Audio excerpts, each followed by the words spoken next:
بسم اللہ الرحمن الرحیم۔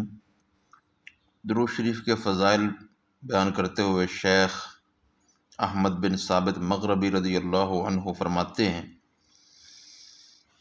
اور ان کی بڑی عظیم الشان کتاب ہے، اور یہ درود شریف کا جو واقعہ میں آپ کو سنانے لگا ہوں، اس میں وہ سرکار دو عالم صلی اللہ تعالیٰ علیہ وآلہ وسلم سے ضمانت لے رہے ہیں کہ جو بندہ میری اس کتاب کو پڑھے گا یا رسول اللہ آپ اس کے ضامن بن جائیں۔ تو سرکار نے شیخ احمد بن ثابت مغربی کی درود شریف والی یہ جو کتاب ہے تفکر والاعتبار، اس کو پڑھنے والے کے ضامن بننے کی گارنٹی دی ہے۔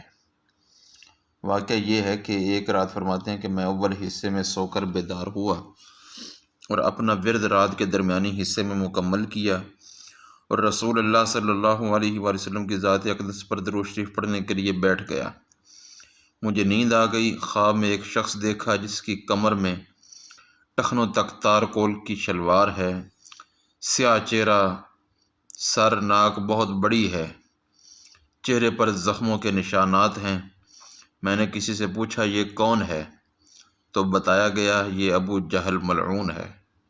میں نے کہا ھذا جزاؤک یا عدو اللہ وجزاء من کفر باللہ ورسولہ، یہی تیری سزا ہے دشمن خدا، اور ہر اس شخص کی یہی سزا ہے جو اللہ اور اس کے رسول کا منکر ہو۔ پھر میں نے کہا اللہم ارنی نبیک کما اریتنی عدوہ وانعمنی برؤیتہ یا ارحم الراحمین۔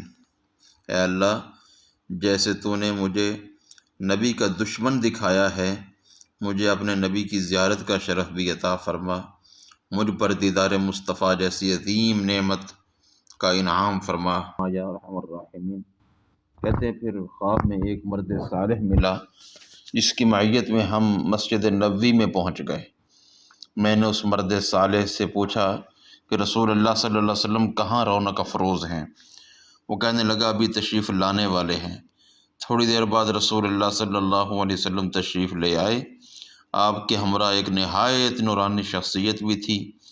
میں نے آپ صلی اللہ علیہ وسلم کی بارگاہ اقدس میں سلام پیش کیا تو آپ صلی اللہ علیہ وسلم نے کہا یہ خلیل اللہ ابراہیم علیہ السلام ہیں، انہیں سلام پیش کرو۔ میں نے ان کی بارگاہ عالیہ میں بھی سلام پیش کیا۔ پھر میں نے ان دونوں سے دعا کی درخواست کی۔ ان دونوں نبیوں نے میرے لیے دعا کی۔ پھر میں نے دونوں کی بارگاہ میں عرض کی میرے ضامن بن جائیں، تو رسول اللہ صلی اللہ علیہ وآلہ وسلم نے مجھے کہا میں تیرے حسن خاتمہ کا ضامن ہوں۔ پھر میں نے کہا یا رسول اللہ مجھے کچھ وصیت فرما دیں، نصیحت فرما دیں جس سے مجھے دنیا و آخرت میں فائدہ ہو۔ تو آپ صلی اللہ علیہ وسلم نے فرمایا مجھ پر درود بھیجنے میں اور کثرت کر۔ میں نے عرض کی یا رسول اللہ هل تسمعنی وقت اصلی علیک، یا رسول اللہ کیا جس وقت میں آپ صلی اللہ علیہ وسلم پر درود بھیجتا ہوں اس وقت سن لیتے ہیں؟ تو آپ نے فرمایا ہاں، اور ساتھ آپ نے ایک اور بات بھی فرمایا تیری مجلس میں ملائکہ مقربین بھی ہوتے ہیں۔ پھر میں نے عرض کی یا رسول اللہ صلی اللہ علیہ وسلم آپ میرے ضامن بن جائیں، تو آپ نے ارشاد فرمایا تم میری ضمانت میں ہو۔ میں نے عرض کی یا رسول اللہ میرے ساتھیوں کے ضامن بھی بن جائیں، تو آپ نے فرمایا میں تیرے ساتھیوں کا بھی ضامن ہوں۔ پھر میں نے اپنے خاص دوست کے متعلق پوچھا تو حضور نے فرمایا وہ تو اولیاء اللہ میں سے ہے۔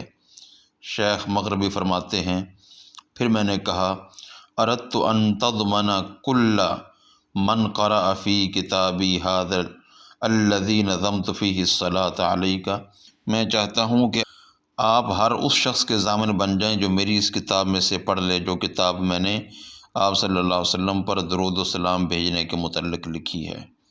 تو آپ نے فرمایا قد ضمنت قارئها وکل من صلی علی بہذہ الصلاۃ، میں اس کتاب کے پڑھنے والے کا بھی ضامن ہوں اور ہر اس شخص کا ضامن ہوں جو اس کتاب میں لکھے ہوئے درود و سلام مجھ پر بھیجے گا۔ انشاءاللہ عز و جل شیخ احمد بن ثابت مغربی کی کتاب التفکر والاعتبار سے چند درود شریف ہم اپنی ویڈیوز کے اندر کوٹ کریں گے تاکہ جو بشارت بارگاہ رسالت سے ان کو حاصل ہوئی ہے اس کتاب کے پڑھنے والوں کے لیے وہ اللہ رب العزت ہمارے مقدر میں بھی لکھ دے۔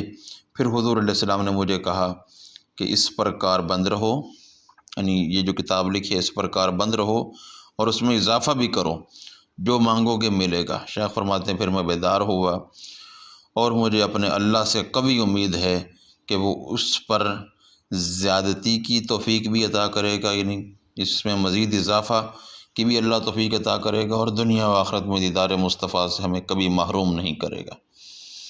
اللہ رب العزت ہمیں بھی التفکر والاعتبار جو شیخ کی کتاب ہے اس سے مستفید ہونے کی توفیق رفیق نصیب فرمائے۔